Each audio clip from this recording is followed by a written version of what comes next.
Okay, if you haven't seen part 1, the beginning of this video will spoil the list for you. That video was Romance and Germanic Languages, this video is Slavic and Asian Languages. So go watch that and then come back. But if you have already seen that video, then idemo. That's Serbian for like and sub.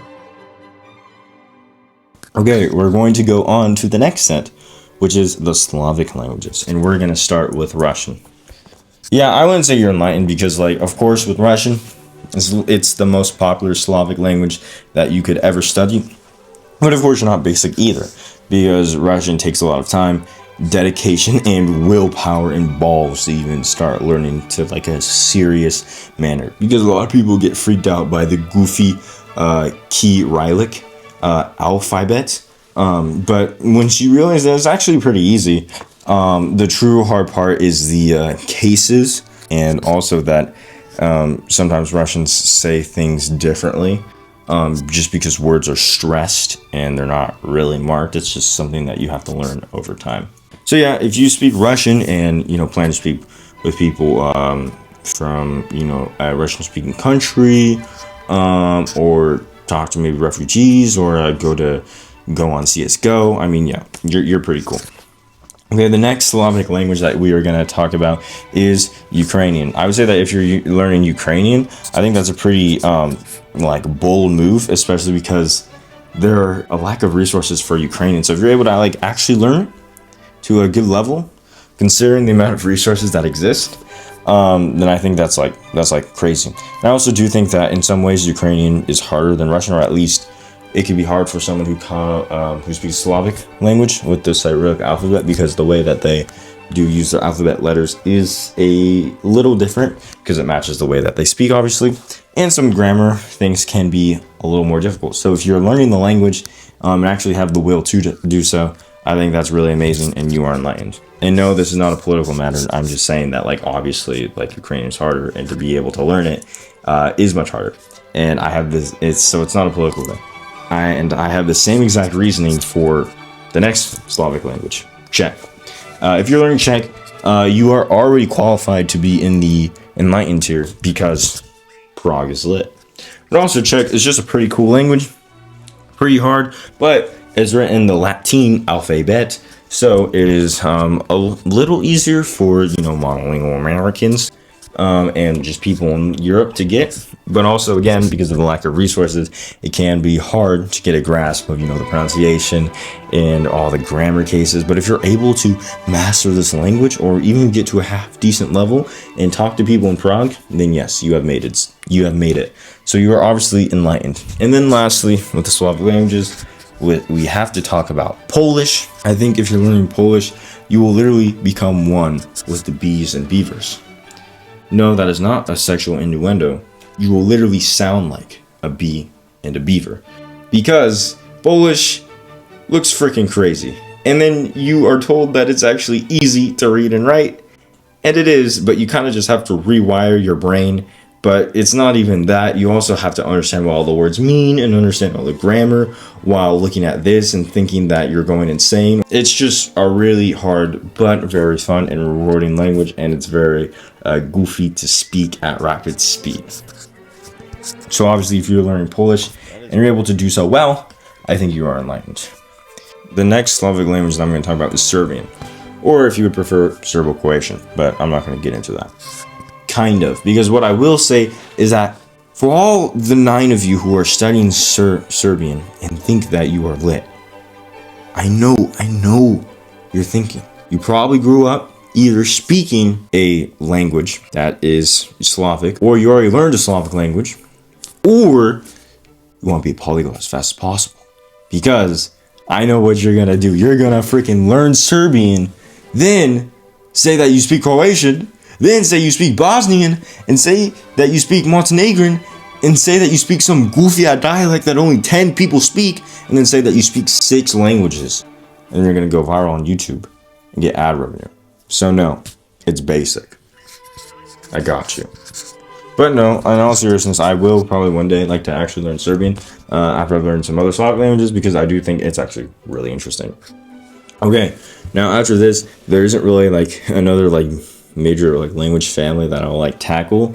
Like I'll just like categorize it into the Asian languages, but of course these aren't like related by like, you know, the same way that the Indo-European languages are related. Of course, that leads to the Germanic language families, Romance language families. It's not related like that. Even though a lot of foreigners think that because we can't understand Japanese and Chinese, but because the little letters and all the drawings look the same, that they must be related, and that you learn one, you'll be able to easily understand the other. And because we also misunderstand cultures, we think that Cantonese is just a dialect of Mandarin Chinese. And speaking of, I think if you are learning Mandarin Chinese, I think that you are pretty lit. Of course, I will not say that it's a basic choice, because there's a lot of people in life, of course, who say that they want to learn Chinese, but most of them don't follow through with it. So if you are actually committing to study Chinese and you don't give up after 3 days, and you are actually going through with the tones, memorizing the characters, getting on that grammar, yes, you are pretty cool. And next, let's go to Korean. Sorry, I know that you think you're quirky. I know that you think you're cool, but we know that you're either learning Korean because you love pop bands or you watch Squid Game too many times. And Korean is really widespread these days, and there's nothing wrong with that. Korean's a cool language, but I would say that, you know, it's not like enlightened or anything. It's cool, it's interesting, but I really think in this day and age, it's at the same level of people studying it, or at least having an interest in it, that, you know, Romance languages are for a lot of people in the world. And that's not a bad thing at all. Just because a language isn't basic, it does not mean it's a bad language to learn. So, I'll put Korean in basic. However, another language that is now more widespread to learn, but no one actually, only a few amount of people like to learn it, like actually commit to learn it, is Animanese. If you are learning Japanese, you probably think that you'll be one of the few people who will actually make it through, and who are actually him. If you are learning Japanese right now, look me in the eyes and tell me that you can actually do it. Write a comment right now and commit to it, and get back to me in 1 year and tell me your progress. Because 95% of y'all learning Japanese will fight over how to learn Japanese, freaking Anki Dex, comprehensible input, AJET, input, output, and you won't even know what half of that means, and you won't even learn the language itself. You will just argue over it. You will grow a ego and make Japanese your entire personality. But if you go to Japan, I bet you will still greet someone at night with konnichiwa. If you actually want to learn Japanese, you need to stop using Romanji to read the hiragana and katakana on Duolingo, and you need to actually just learn the alphabet and suck it up and learn kanji. Just do it if you actually want to learn the language. If you really want to watch anime without subtitles that bad, learn what you need to do to acquire that vocabulary and do it. There are so many videos about it.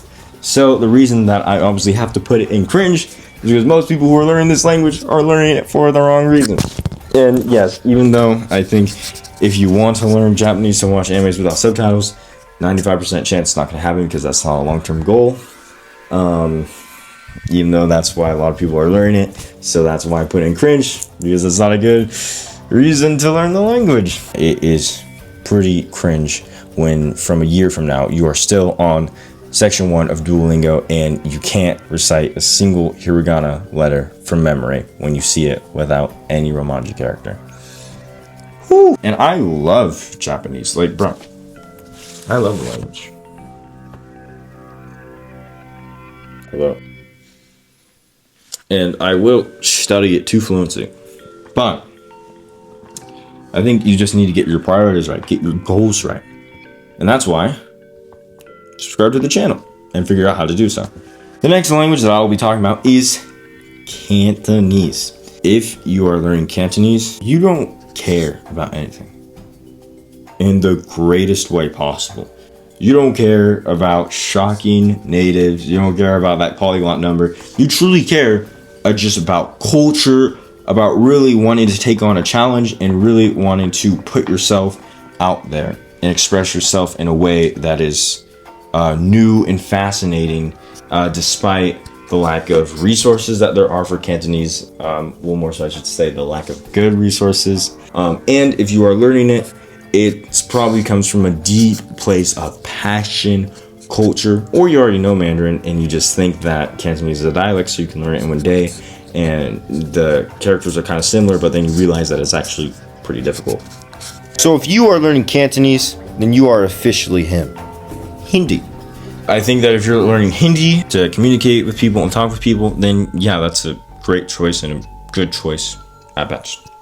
So yeah, good job to all you Hindi learners out there. The last language I'll be talking about is Arabic. If you are learning Arabic and you weren't scared by the alphabet when trying to learn it, because let's be honest, none of us are scared by the alphabet when seeing it. We think it's just really elegant, but when actually trying to get a grasp on it and realize that all the vowels are eaten, not in the same way that they're eaten in Polish, but you know, that vowels aren't marked. If you are actually learning the language and are actually trying to get over the fact that even if you speak one dialect really well, some other person will just think that you're a stupid foreigner because you can't communicate with them in their very specific dialect, then yeah, you're pretty in line for learning Arabic because you're able to explore a great and diverse culture using a relatively really hard language to learn. So those are all the languages. As you can obviously tell, I left out a ton of languages. I left out Vietnamese, Thai, Catalan, Ohioese, but I will only do that if this video gets 100 likes. If you would like to see which language will get you the most RIZZ, make sure to watch that video. And if you want to know how to actually learn a language, because maybe you've been trying to learn a language for a few years and it's just kind of hard for you to get into it, I got you, bro. Your boy over here, D to the AWJ, has you.